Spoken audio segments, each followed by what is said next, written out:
Bueno, vamos con este otro tema que aquí, como yo sé que la mayoría manejan este B y no VIH, a lo mejor puede ser un tema muy nuevo, entonces traté de un poco de aterrizarlo o de bajarlo como a las guías de Coquito. Yo sé que hay muchos expertos en VIH, sé que pues pueda que les suene muy básico a lo Nacho lee, pero pues bueno, la idea era un poco aterrizar para el programa de TV. ¿Listo?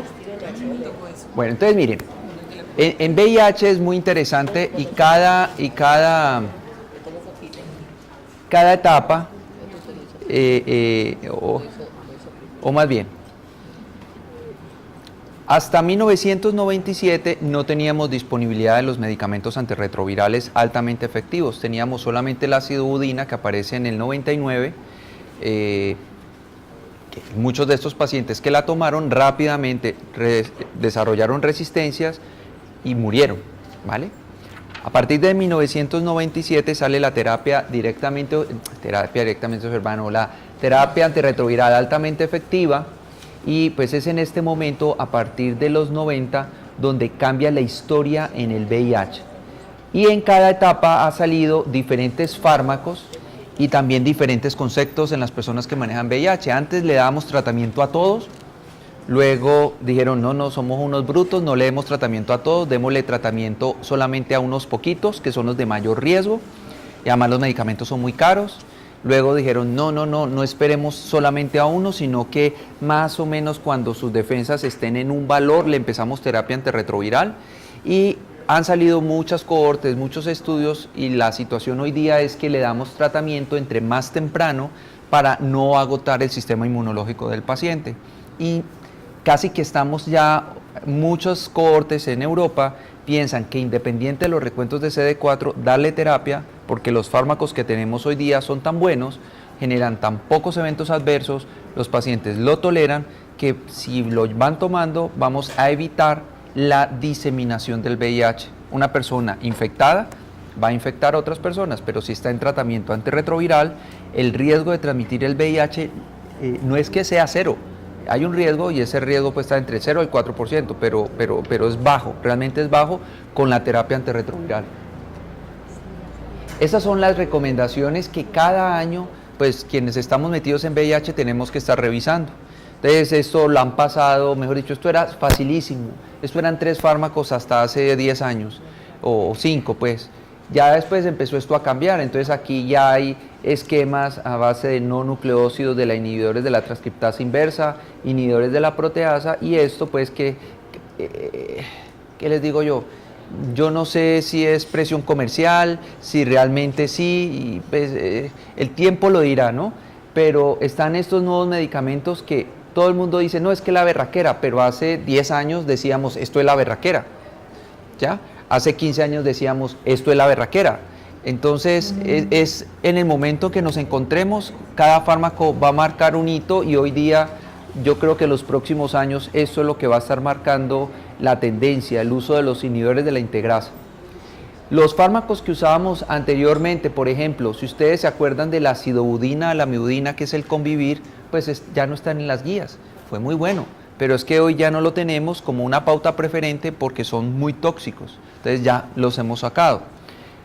Las pautas preferentes, por decirlo, los no nucleócidos, está con el efavirenz, el Truvada, el efavirenz, el Qibexa.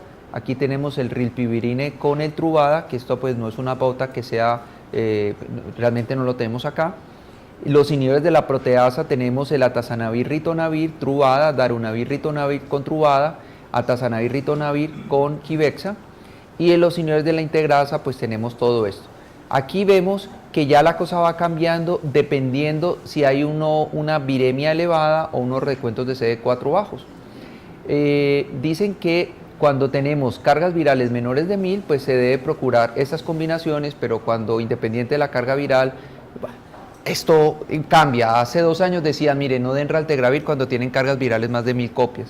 O sea, las guías sirven para tomar decisiones, pero lo que me enseñó el doctor Gatell es que la terapia antirretroviral es un traje a la medida. Depende cómo el paciente, quién es, qué toma qué interacciones farmacológicas se pueden presentar, qué coinfecciones tiene, porque en tuberculosis cambia y muchos de esos medicamentos pues no los vamos a poder utilizar en tuberculosis por las interacciones farmacológicas. Entonces, ese es el panorama y hoy casi que las del 2015, que aquí me quedó mal, casi que van colocando estas pautas de Conefavir y Truvada a pautas no preferentes, sino como pautas alternativas. Entonces, esto va cambiando y también es ver en dónde estamos, pero para Colombia esta es la pauta preferente. También es cierto, porque siempre cuando empezamos la terapia antirretroviral decimos, no, es que esto es para toda la vida, ¿no? Así el paciente haga bien su tratamiento, lo lleve bien, el virus es capaz de amplificar resistencias, un virus que está en el reservorio. Y eso ocurre y es usual, y se sabe que en muchos de los tratamientos, hasta 2 años después del inicio de la terapia, 10 al 35 en unas cohortes, en general el 30% de los pacientes ya han fracasado a la terapia que se le han puesto. Entonces, la creencia que llevan los pacientes es que, es que el médico que me puso esto es muy malo, esto me fracasó. No, usted tiene en los estudios, en las cohortes, el 30% de los medicamentos, cuando lo empiezan, el 30% de los pacientes con los medicamentos ya han fracasado a la terapia. Así usted le esté tomando bien, y es porque se pueden amplificar resistencias. Entonces empiezan a ver también estudios que empiezan a mirar cómo se comporta la resistencia primaria, es la transmisión de un virus en una persona que nunca había estado expuesto a la terapia antirretroviral, le miran el virus y encuentran que ya hay resistencia, así como en tuberculosis, pues también hay resistencia a los fármacos antirretrovirales, así yo nunca haya estado tomando un medicamento antirretroviral. Me infecté por un virus resistente. Eso ya se empieza a estudiar y para la década del 2000, miren que la resistencia era muy alta en la mayoría de las cohortes evaluadas. Estaban en 10, 16% en Nueva York, 15% San Francisco. O sea, esto eran pacientes naïf, nunca expuestos a la terapia antirretroviral, que estaban alrededor del 10, 15%. En Colombia, pues esta situación, vamos a ver si yo aquí tengo el dato. Sí, aquí está. Bueno, yo ahorita les muestro el dato que teníamos para Colombia. Recientemente se sacan esta publicación en Estados Unidos, donde miran, bueno, y cómo se está comportando la prevalencia de la resistencia primaria en los pacientes infectados por VIH. Esto es en una cárcel y pues depende del fármaco. Entonces, si ustedes miran, la resistencia primaria es igual 15-16%, ha estado muy estable en los últimos 10 años en los países de primer mundo. Hay un riesgo pues muy elevado en poblaciones que son concentradas y aquí miramos, por ejemplo, los no nucleócidos, que es el efavirenz, tenemos resistencias del 9%, los inhibidores de la transcriptasa inversa 6% y inhibidores de la proteasa 4.6%. Entonces, si ustedes ven la pauta que ha sido preferente en los 2 últimos años, que ha sido el efavirenz, pues hasta en un 9% en Estados Unidos ya el paciente naïf es resistente al medicamento. O sea que hay la probabilidad de 1 de cada 10 que fracase a un medicamento si yo le empiezo efavirenz. Entonces eso es lo que hace que también con esas resistencias pueda ir saliendo un fármaco de esas guías que son preferentes.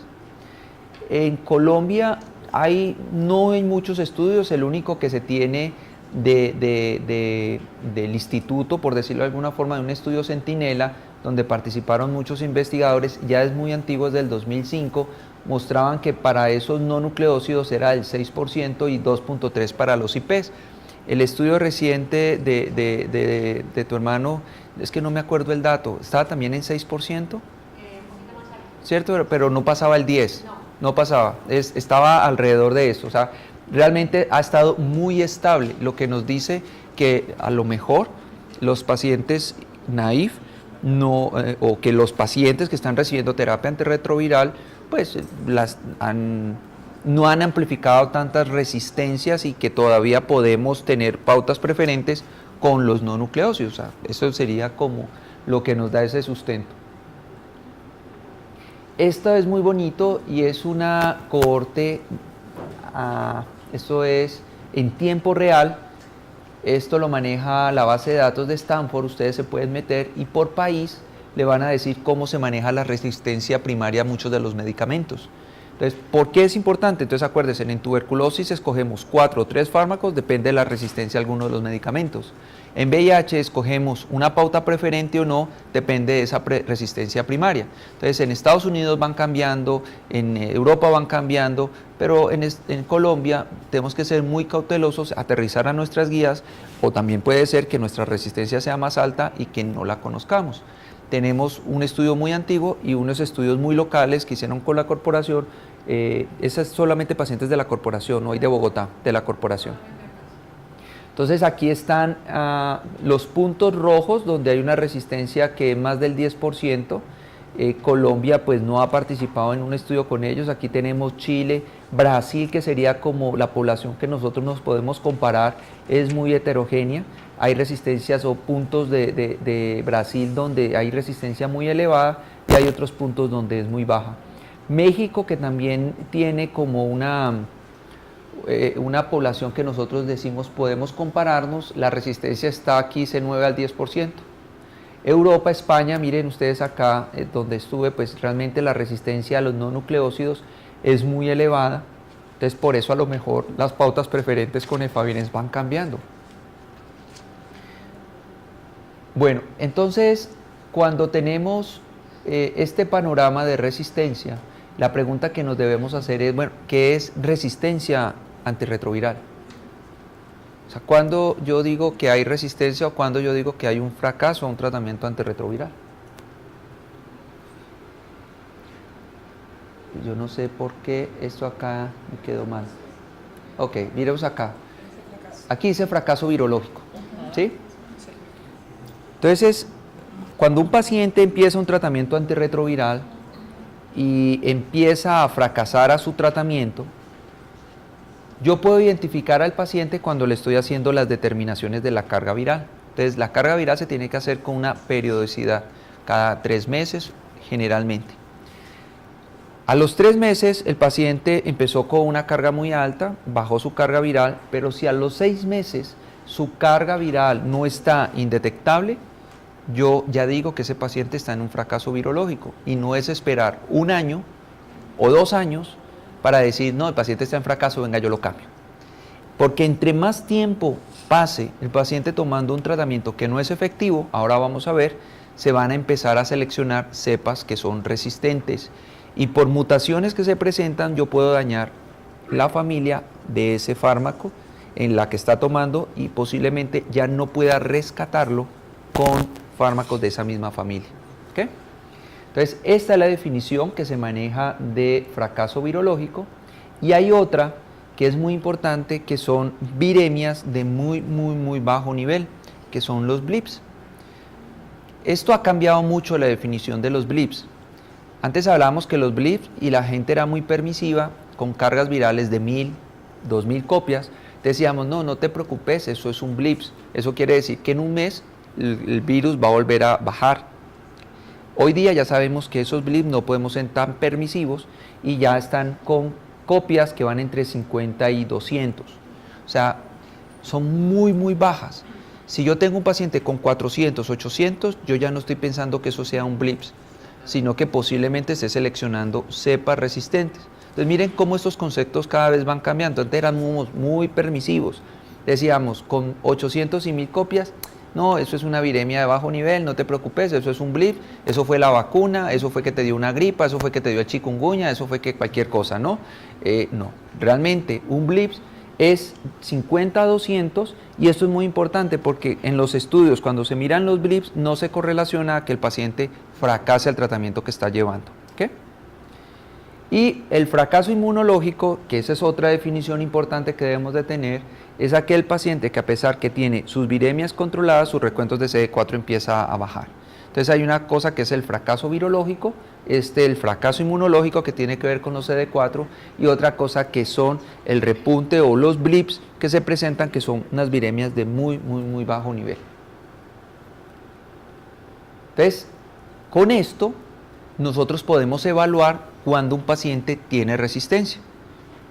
¿Okay? Entonces, la pregunta en tuberculosis es ¿a quién le hacemos una prueba de genotipado de resistencias en tuberculosis? En VIH, pues también nosotros decimos ¿a quién se la hacemos? Entonces, vieron el mapa geográfico, ¿no? Ese mapa es para resistencia primaria. Son personas que se infectaron del VIH, que no están tomando terapia antirretroviral, a los que les hacen un genotipo. Ese es el método diagnóstico con el que se hace la evaluación de la resistencia, que ahorita se los voy a mostrar.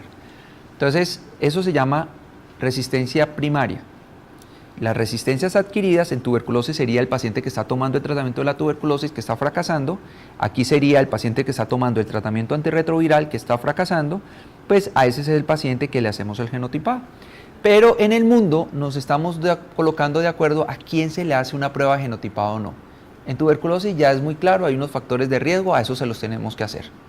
En VIH, pues depende con qué guía trabajas. En Europa, entonces miremos por ejemplo en Europa, mire, en Europa a todas las infecciones primarias, si yo me infecto, en ese momento me tomo una prueba de genotipado para saber resistencias primarias. A personas que tienen una profilaxis posexposición, o sea, si usted se infectó recientemente, usted llega por una pauta posexposición, se infectó, ahí le hacen la prueba del genotipado. A pacientes que no están en tratamiento antirretroviral, que van llevando su seguimiento, no necesitan tratamiento, cada cierto tiempo le están haciendo una prueba de genotipado. Aquel que fracasa, embarazadas y en pediátricos. Pero mire que ese es el mejor panorama. En Estados Unidos, solamente infección aguda, fracaso y embarazo. Colombia, y se los coloqué acá, y es la guía, la última guía que sale del Ministerio del 2014, solamente fracaso virológico, al primer fracaso. Me preocupa porque en esta guía no está embarazadas, ¿okay? Y no tenemos tampoco en los pacientes que son los naïf. Entonces, en esto las entidades nos los van a glosar. Y es preocupante que una embarazadita, si se infecta con un paciente con una resistencia primaria, solamente tenemos un chance para lograr la indetectabilidad al tercer trimestre para que el bebito o disminuir la transmisión materno-fetal. ¿Okay? Entonces en Colombia esta es la única indicación, antes lo teníamos en segundo fracaso y hoy lo tenemos en primer fracaso. Ah, sí.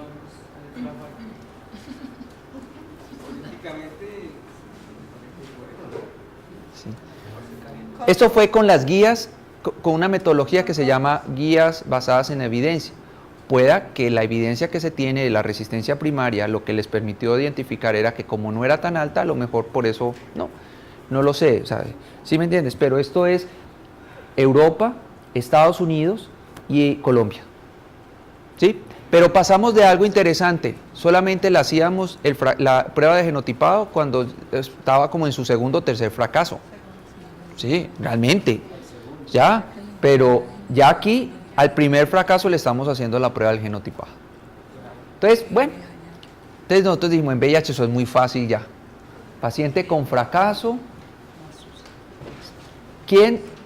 6 meses con carga viral indetectable, más de 50 copias, pues listo, le vamos a hacer una prueba de genotipado.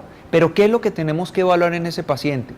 Nosotros evaluamos ahora, hoy día, se ha metido este concepto, barrera genética del fármaco.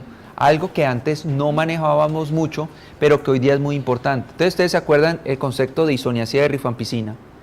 El más bactericida, el más esterilizante, y que para seleccionar cepas resistentes, la rifampicina necesita un inóculo muy alto.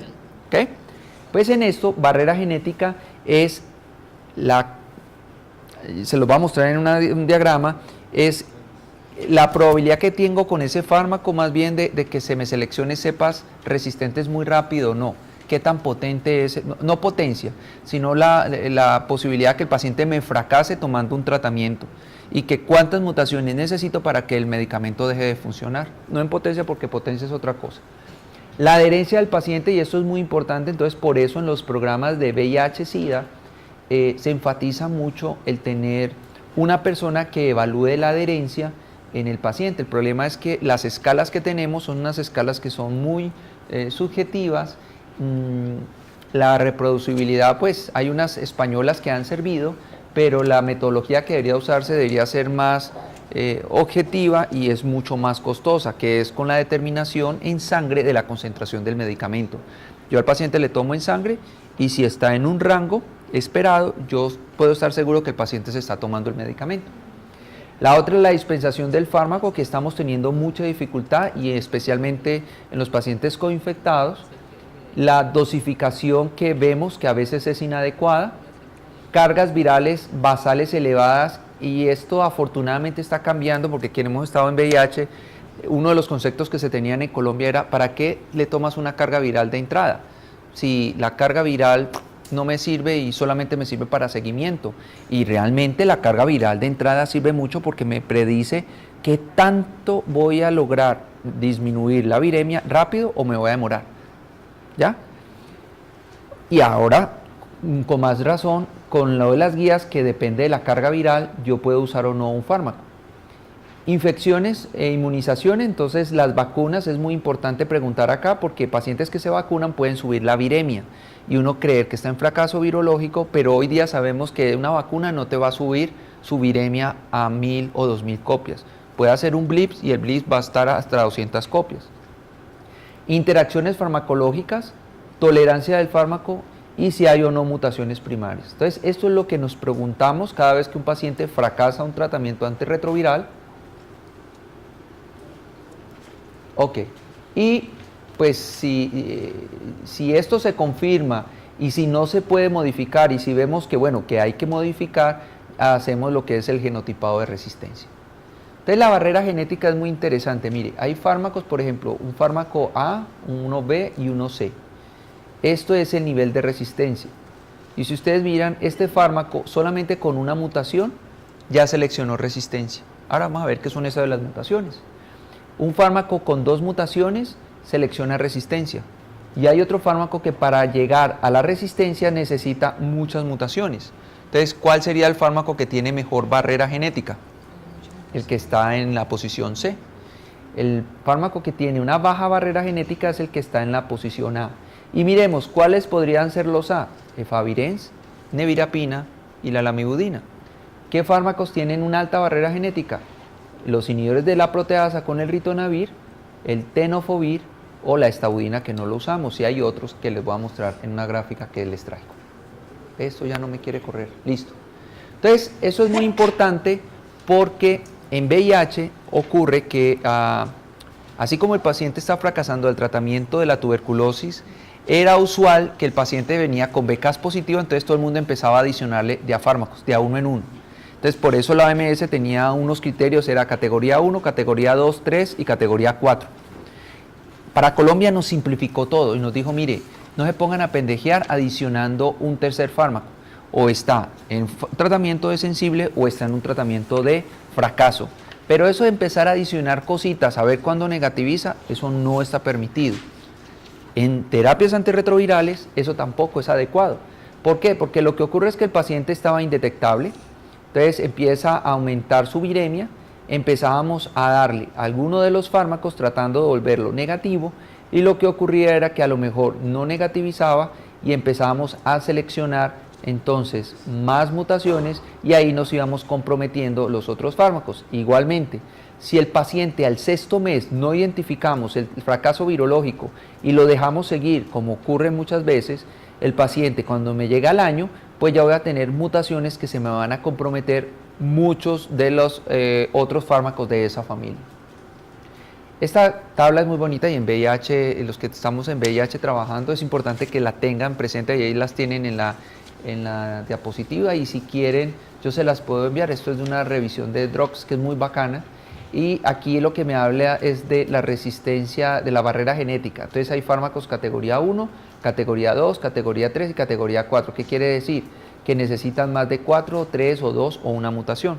Entonces aquí tenemos fármacos que se me pueden comprometer muy fácil, nevirapina, lamivudina y entricitabina, o fármacos como el raltegravir, efavirenz. Entonces por eso cuando a mí me dicen, no, es que el raltegravir que viene va a ser la berraquera, pues yo les digo, pues sí, pero ojo, porque un paciente que me hace un tratamiento de forma inadecuada, se me va a comprometer fácilmente el raltegravir. Aquí tenemos la etravirina, aquí tenemos el atazanavir, ritonavir, tenemos el caletra y tenemos el darunavir. Entonces, por barrera genética, esos son los mejores fármacos, esos son los peores fármacos, pero también tengo que ver cuál es la adherencia y si mi sistema es capaz de identificar o no oportunamente el fracaso virológico. Entonces, ahora viene el concepto de potencia.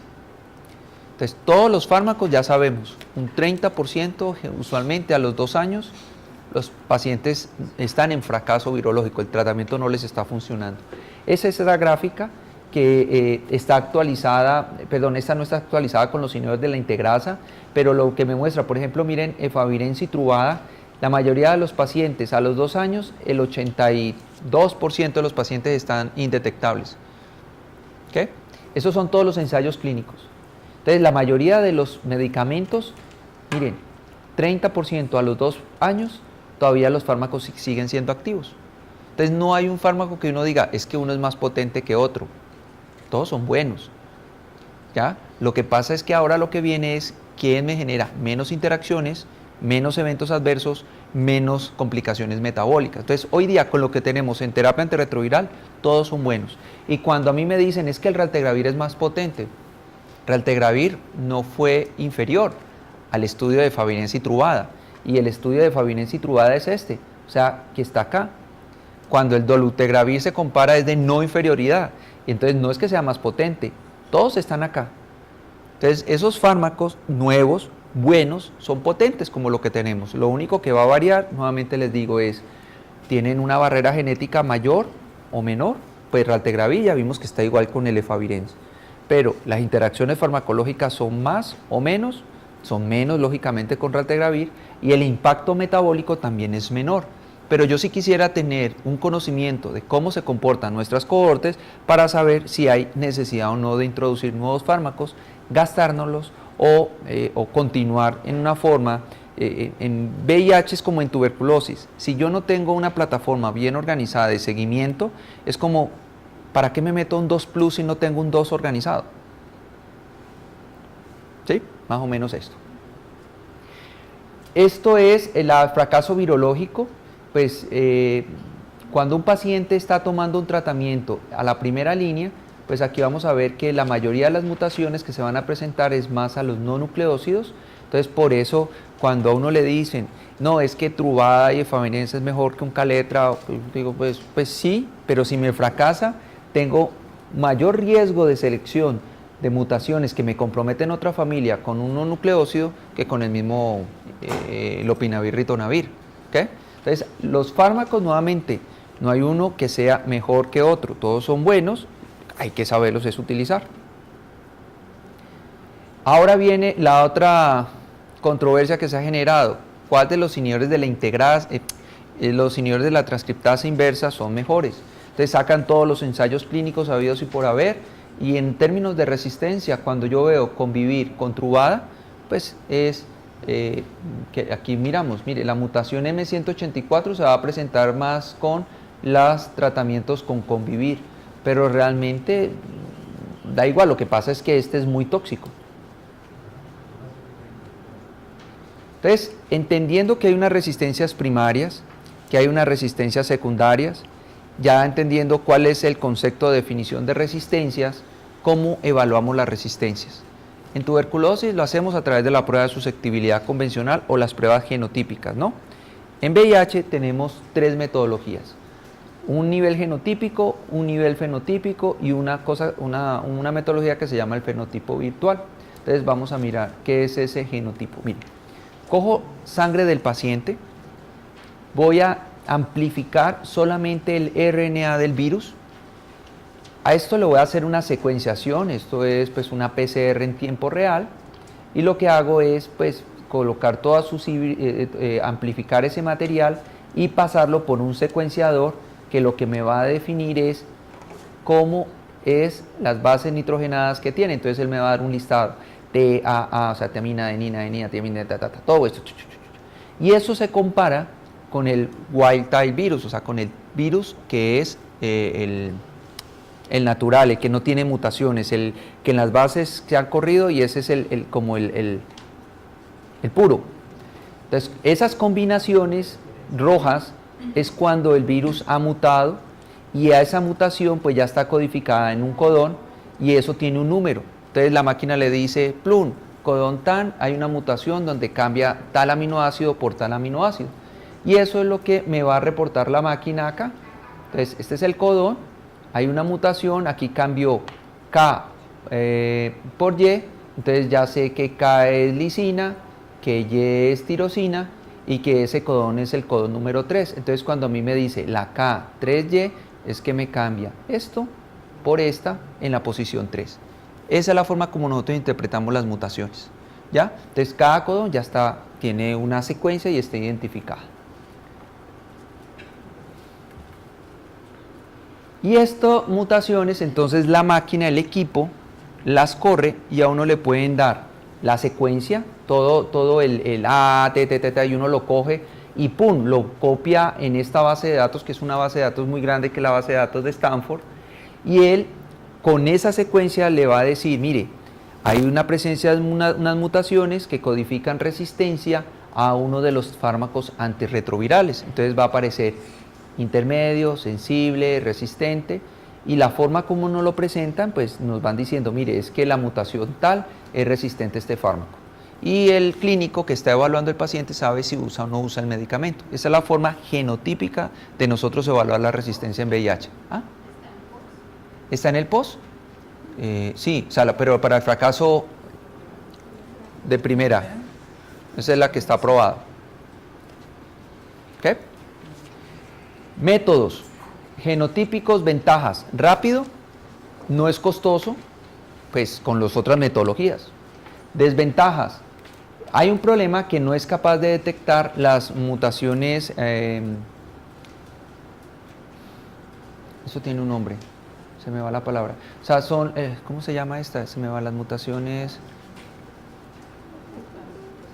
no, pero eso son las poblaciones minoritarias, en las poblaciones minoritarias, y no detecta variantes nuevas, solo subtipos B, y necesita al menos que el virus en sangre tenga más de 1000 copias. En diferentes grupos de investigación se pueden detectar hasta menos de 1000 copias, entre 500 y 1000 copias, pero esa metodología con lo que tenemos hoy día no es capaz de amplificar en Colombia, donde nosotros las mandamos. Esto es un fenotipo, ¿ok? Entonces, ¿el fenotipo qué es? Cogen el paciente, le sacan el plasma, y lo que yo voy a identificar, hacer una secuencia, es coger solamente unos genes específicos del virus del paciente. Entonces cojo genes que codifican la transcriptasa inversa y la proteasa y lo voy a introducir en un virus que es hecho en el laboratorio. A ese virus le ingreso estos genes, entonces va a haber una unión de ese material genético de ese virus del laboratorio y el material genético de mi paciente, y voy a infectar unas células CD4 que están en el laboratorio. Esto es todo de un laboratorio de virología. A ese virus, a ese virus que está infectando esas células, lo voy a empezar a colocar en diferentes pocillos, donde voy a titular diferentes concentraciones del fármaco antirretroviral. Y lo que voy a mirar es qué virus se inhibe y qué virus no se inhibe. Eso es como un antibiograma. Entonces, la forma como ya sale el reporte, esto ya aquí, es eso. Entonces, mire, esta es la cepa de laboratorio, yo sé cuál es la concentración inhibitoria, que el 50% del virus salvaje se inhibe.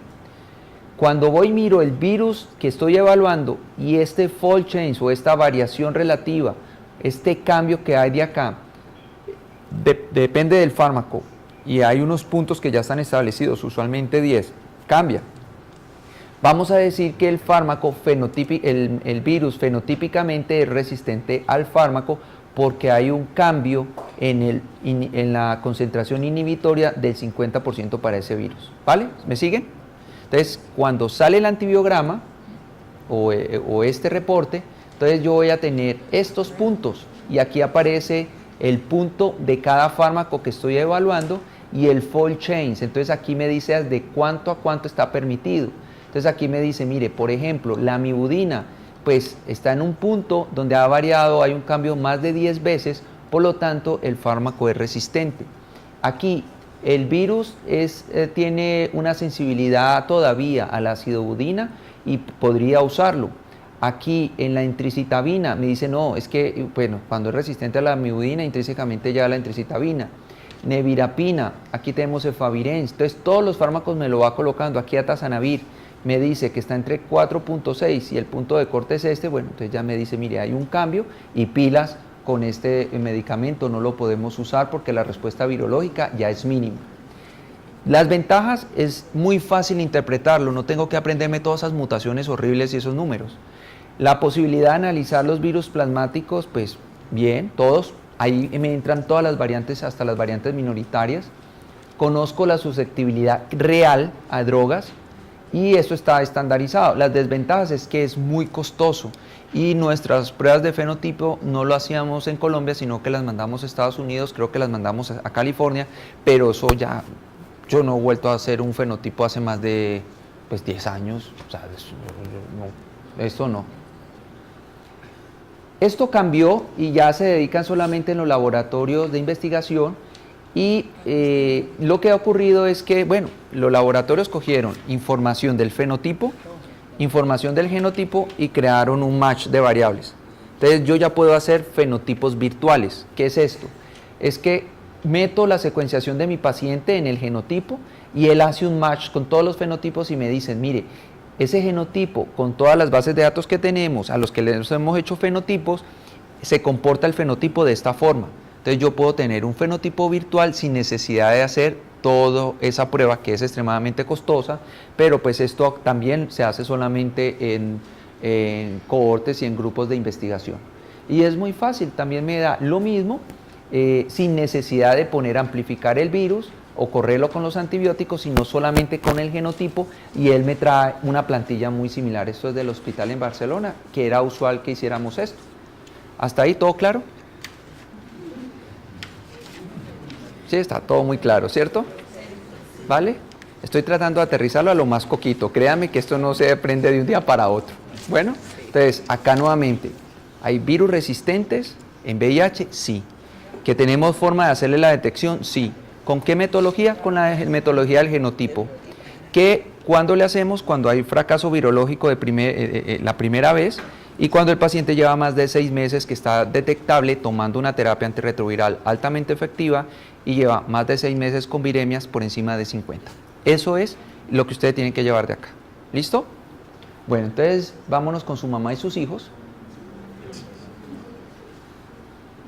Entonces, ahora miremos qué son eso de las mutaciones. ¿Okay? Cuando nosotros miramos en ese genotipo, todos esos puntos, esas M, no sé qué, 184V, L40, todos esos, lo que me quiere decir es esto. Mire, el virus del VIH, pues es un virus muy bonito, tiene su envoltura, tiene su matriz, tiene su cápside, tiene su material genético, tiene sus polimerasas allá metidas, su integrasa y su transcriptasa, y hay unos genes que ya están identificados. Esos genes que tienen importancia es el GAP, el POL y la envoltura. ¿Okay? Y estos genes codifican la proteasa, en el caso del GAP polimerasa, la transcriptasa y la integrasa. El GAP solito, estas proteínas que son proteínas usualmente de la matriz. Entonces, el genotipo me va a mirar en esta secuencia del GAP-POL cambios de posición de aminoácidos que confieran resistencia a uno de esos fármacos. Entonces, el tratamiento antirretroviral lo que hace es esto, realmente tengo un virus que se está multiplicando, yo le voy a dar un tratamiento antirretroviral, pero ya sabemos que en ese paciente no hay solamente una población de virus, hay millones, hay una cosa enorme, o sea, hay unas poblaciones que además se llaman minoritarias, menos del 5%, que no son las que están enfermando al paciente, pero son las que me pueden generar la resistencia en el paciente.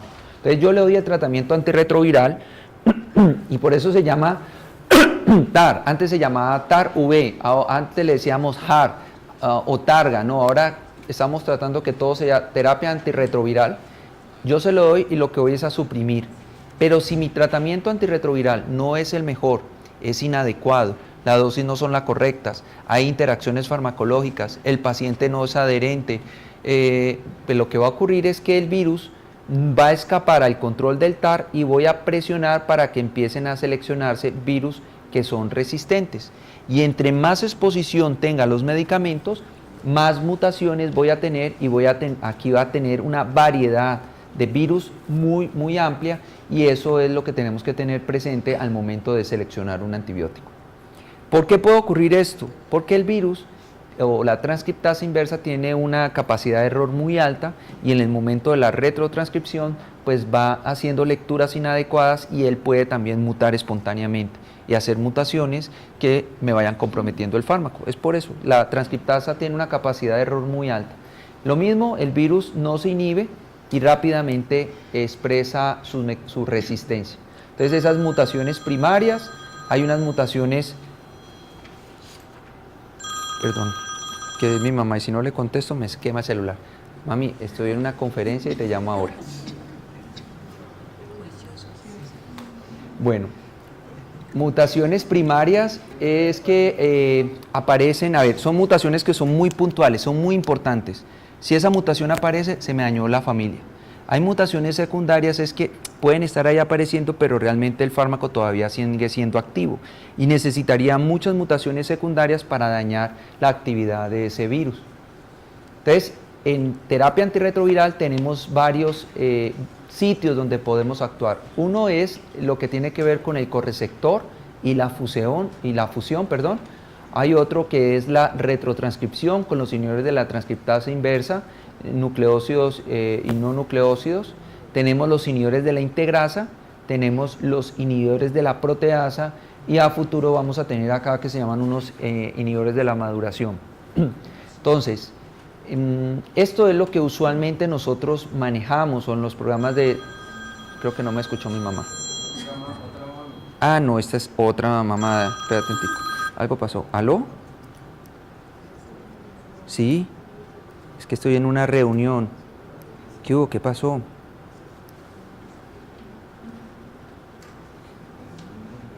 Bueno, pero ahorita hablamos porque es que estoy en una conferencia, ¿vale? Estoy dictando una conferencia, bueno. Listo. Nosotros somos monocanal, definitivamente. ¿En qué estaba? Ah, ok. No, aquí los de la maduración, aquí están, bueno, en tuberculosis estos son los fármacos que usualmente usamos. Entonces aquí tenemos efavirenz, tenemos el tenofovir, no, en tuberculosis.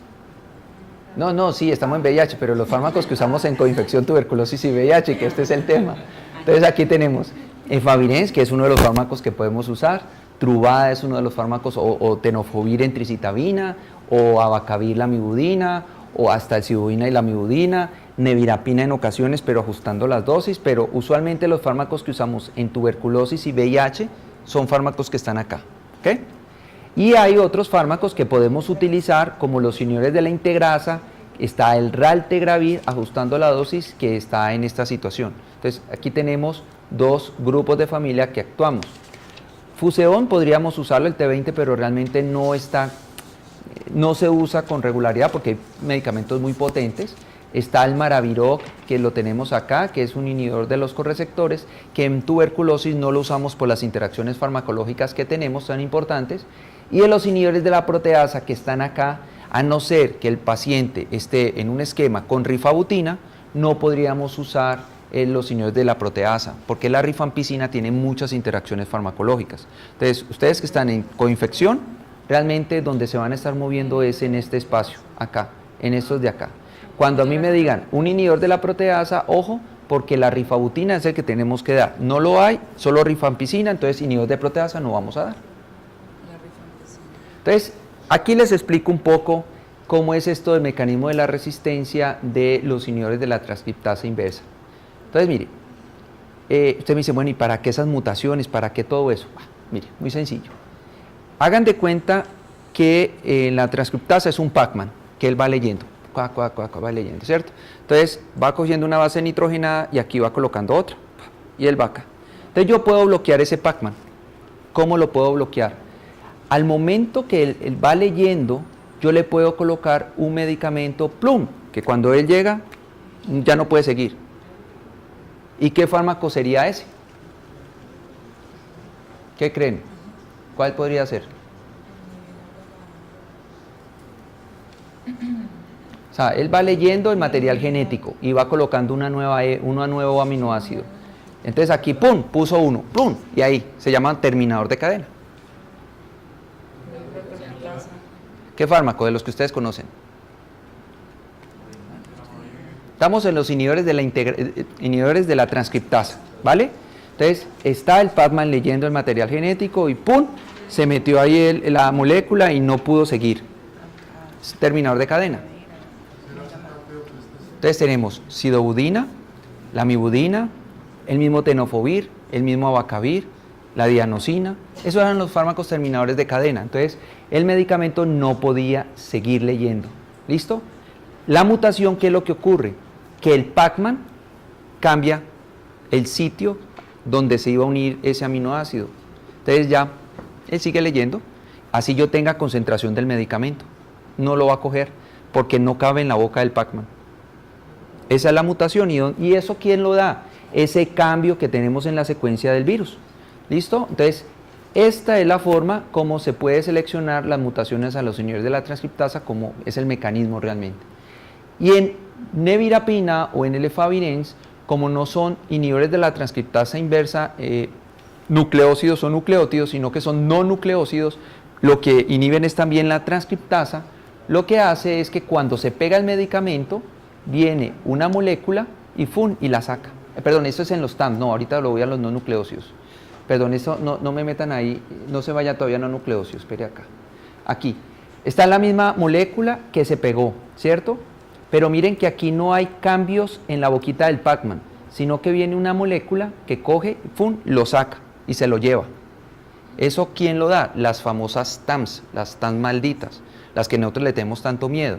Porque cuando una TAMS aparece, que son mutaciones asociadas a los timidínicos, lo que hace es sacar todas las moléculas de los nucleócidos o nucleótidos que tengamos ahí. Entonces, por eso, cuando tenemos todas las TAMs, nos compromete muchos de los miembros de esa familia. Estos son los inhibidores de la transcriptasa inversa, análogos de nucleócido y nucleótidos, que realmente es análogos de la timidina, que tenemos la sidobudina y la estabudina, análogos de la citidina, que teníamos la lamivudina, entricitabina y DDC, tenemos la guanosina, que es el abacavir, la enosina, que tenemos, que es el tenofovir. Entonces, cada base nitrogenada, que es la que vamos a tener, ese es el fármaco activo, se fosforila 3 veces para que tengamos trifosfato del medicamento que queremos. En el caso del tenofovir solamente se fosforila 2 veces porque viene en forma de difosfato de tenofovir. Entonces, ellos se bloquean con mutaciones puntuales que lo que hacen es que la transcriptasa no siga.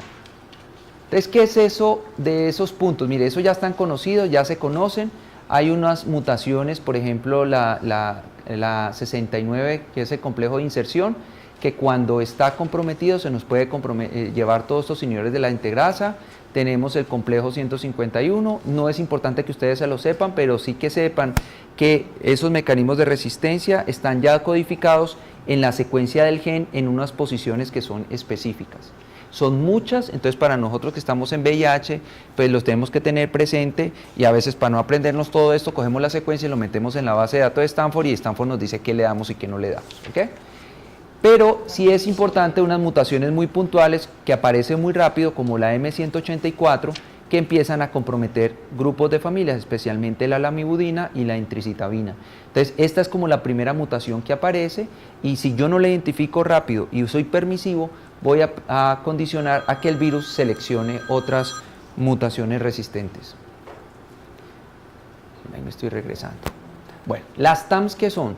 Entonces ya vimos, son mutaciones asociadas a los timidínicos, son 6 mutaciones puntuales, todo depende de la vía que se vaya. Hay una que es la 41, 210 y 215, que es la que se compromete todos, y hay otra que no es tan mala, que es la 67, 70 y 219. Entonces, quienes estamos en VIH, seleccionamos fármacos antirretrovirales, para nosotros es muy importante esto sí tenerlo presente, y por eso identificar oportunamente, porque si el paciente me selecciona estas mutaciones por la vía 1, baila, o sea, yo ya no le puedo dar otro fármaco de esa misma familia.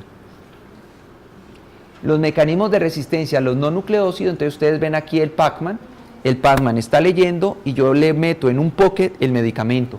Eso es la nevirapina, el efavirenz, el ripivirine o letravirina. Cuando se meten acá, pues no puede seguir leyendo, y esa es la forma cómo inhibo la transcriptasa a través de los no nucleócidos, efavirenz, cetravirina, ripivirine y la nevirapina. ¿Qué ocurre? Que cuando hay mutaciones en ese poke, el fármaco no se puede unir. Y esas mutaciones para nosotros ya son muy conocidas, que son la K103 y la Y188, o sea, son puntuales para ese fármaco, que cuando se presentan ya me compromete esa familia. Entonces, hay mutaciones primarias que me comprometen todas las otras familias y hay problemas que yo puedo dejar el paciente en ese fármaco fracasando y empieza a seleccionar mutaciones varias que ya empiezan a comprometer los otros no nucleócidos que van a venir a futuro. Entonces, si yo tengo un paciente con efavirenz o un paciente con nevirapina que está fracasando y no lo identifico rápido, me voy a cargar unos fármacos que vienen a futuro, uno que ya está, que podríamos el paciente rescatarlo. ¿Okay? Es muy importante la identificación temprana del fracaso. Este es el fármaco que les comento, la etravirina, y pues este medicamento lo usamos solo si no está presente una mutación puntual. Hay un score genotípico que usamos para la etravirina y con eso miramos si se usa o no. Entonces ya sabemos en dónde estamos con los no nucleócidos, en una resistencia que puede ir para unas regiones en 6, 9, 15%. Entonces hay que tener mucho cuidado porque el medicamento tiene una baja barrera genética y en tuberculosis y VIH el efavirenz es pilar en el tratamiento.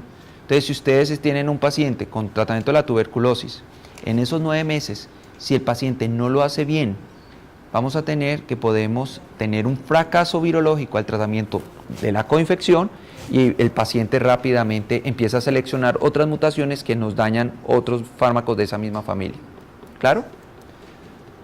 Bueno, aquí vienen, estos son lo mismo, un montón de mutaciones, esto cada año le actualizan una que otra, casi que han estado estables desde hace bastante tiempo.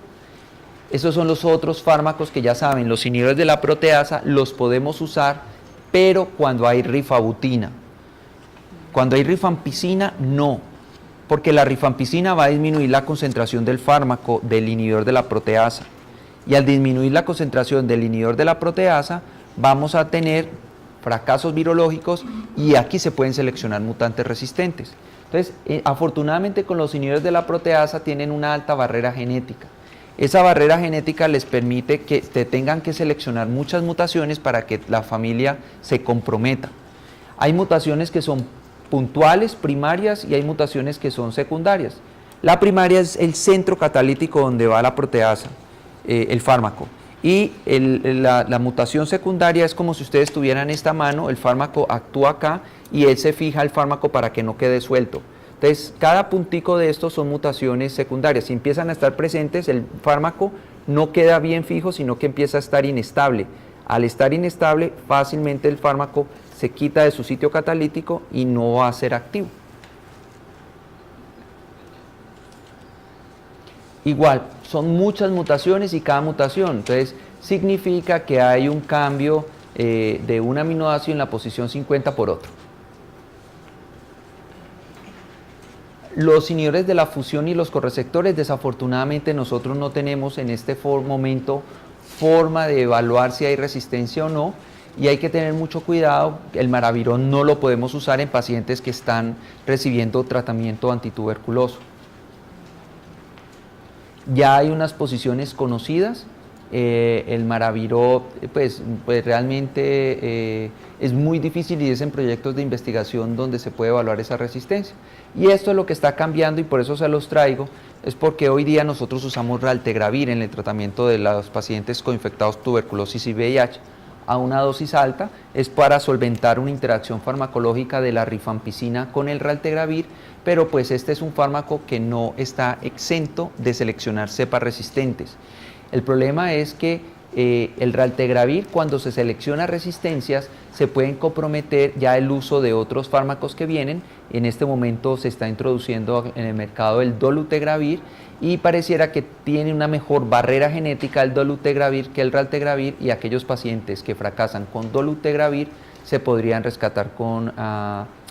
aquellos pacientes que fracasan con raltegravir se pueden rescatar con dolutegravir, cosa que no ocurriría con dolutegravir, pero para que se seleccione estas mutaciones, que en los estudios parece ser que no es como frecuente y necesitaría que el paciente estuviera expuesto mucho tiempo al medicamento. Entonces, hoy día raltegravir es el que más usamos.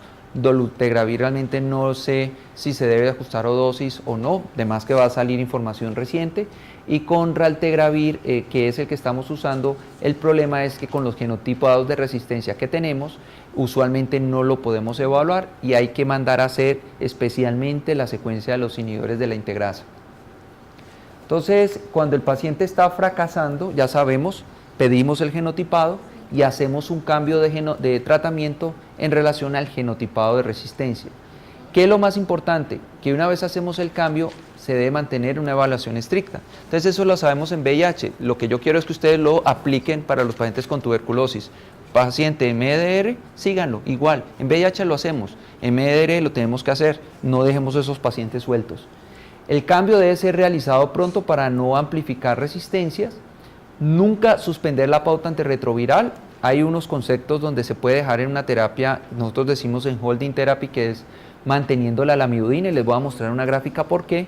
Y cuando vamos a hacer cambios, la idea es mantener al menos 3 fármacos activos, mínimo 2, pero realmente 3 fármacos activos, que sean los que mejor se toleren, los que sean menos tóxicos. Y en tuberculosis y VIH hay un problema, que la mayoría de los tratamientos de rescate tienen interacciones farmacológicas. Esta es la terapia de holding therapy, que es que yo no le quito todo el tratamiento, sino que lo dejo con la lamivudina, y cuando los pacientes se mantienen con la lamivudina, sí hay un aumento en su viremia, pero es una viremia de muy bajo nivel. Entonces realmente el paciente no empeora, sus CD4 no se depletan tanto, cosa contraria que es cuando le quitamos todo el medicamento, y esto es una terapia de espera mientras se puede introducir nuevos fármacos a su terapia antirretroviral efectiva. Lo de las viremias de bajo nivel, yo no sé esto porque quedó acá. Bueno, esto es de 50 a 200 copias, estos son los blips, usualmente confirmamos ese blip, no hay empeoramiento clínico al parecer, pero sí es importante verificar que sí sea un blip y no es aconsejable cambiar la terapia antirretroviral. ¿Okay? O sea, con 50 o 200 copias, si el paciente venía indetectable, no, tranquilo, espere, repite su carga viral y vamos viendo si realmente es un blip o no. El régimen debe contener fármacos con alta barrera genética. Entonces, cuando ustedes tengan un blip en un paciente que está con efavirenz y truvada, como saben que el paciente que está con efavirenz tiene baja barrera genética, pilas, no se queden tranquilos diciendo eso es un blip, no pasa nada, eso vuelve, se torna indetectable. Repítanle la viremia al mes. Fracaso virológico con viremias intermedias, que este es un dolor de cabeza. Ese es el problema porque no podemos amplificar, el genotipo de resistencia no es fácil amplificar, necesitamos más de 1000 copias. ¿Qué hacer? Un error que se comete es que empiezan a adicionar de a pedacitos, no se debe hacer. Lo que se hace es que si el paciente tiene viremias que persisten acá, cámbiele todo el esquema y conociendo el histórico de los medicamentos que ha recibido, posibles resistencias ocultas, y se debe cambiar todo el fármaco y no empezar a adicionar pedacitos, que es un error que uno ve, que está el paciente con efavirenz y truvada, está con copias entre 500 y 1000, entonces dice, no, como raltegravir es tan potente y esta cosa, adiciónele el raltegravir para que sea capaz de bajarle la viremia, ¿no? O sea, no, se cambia todo o no se hace nada. Entonces, nuevamente, no adicionar un solo fármaco, y esto debe ser ya evaluado, referido a los médicos expertos en VIH o al servicio de infectología. El fracaso virológico precoz, pues es el paciente que está con su tratamiento antirretroviral, 6 meses está detectable, ahí lo que tenemos que hacer es cambios, hacer el fracaso, la prueba de genotipado de resistencia y cambiar todo el esquema al menos a que llevamos 2 o 3 fármacos antirretrovirales. Entonces esto es un poco como para ver qué es lo que nosotros hacemos. Mire, el primer fracaso a efavirenz, pues para nosotros siempre pensamos en unas mutaciones, la K103, pero si el paciente lleva mucho tiempo puede seleccionar la L100 o la 190, o puede llegar a la Y181, pero no es usual con efavirenz, sino más bien con nevirapina. Muy fácil, este fármaco se cambia a los IPs, o si yo quiero lo puedo cambiar directamente a la etravirina si quiero mantener esto. ¿Qué pasa con la etravirina? Que entre más mutaciones puntuales se puede comprometer, por eso hay un score de etravirina que me permite decir si hay o no qué mutación, qué puntuación tiene, y si la puntuación me lo permite, yo puedo seguir usando la etravirina. Cuando están los inhibidores de la transcriptasa, entonces ya vimos la M184 que se presenta con la lamivudina, las TAMS que son las TAMS malditas y que si está por la vía 1 se nos lleva todo, con la TAMS 2 podemos a veces rescatar, o si está la K65 que se lleva el Truvada. Entonces yo lo que hago ahí es usar, ahí meter lo que son los inhibidores de la proteasa siempre potenciados y ver qué inhibidor de la transcriptasa podemos utilizar. Depende del inhibidor de la transcriptasa inversa, de los esquemas que estemos recibiendo, y ahí están.